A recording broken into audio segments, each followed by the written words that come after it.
Спри да подценяваш нуждата от загрявка преди тренировка, ако влизаш в залата без да си подготвил тялото си. Рискуваш да се нараниш още преди да започнеш. 10 минути кардио, разтягане и вработващи упражнения не са загуба на време. Те са инвестиция в безопасността и ефективността на тренировката ти. Не пренебрегвай този етап, ако искаш да постигнеш резултати без да се контузиш. Когато подготвиш тялото, раздвижиш кръвта, събудиш мускулите и смажеш ставите. Не само тренираш по-добре, но и пазиш себе си. Освен това ще се чувстваш по-силен и готов за тренировка.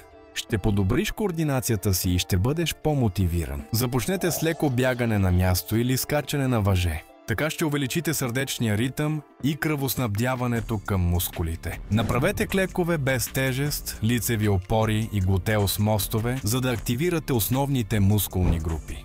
Независимо дали си професионален спортист или любител, не пренебрегвай загрявката. Тя е ключът към безопасна и ефективна тренировка.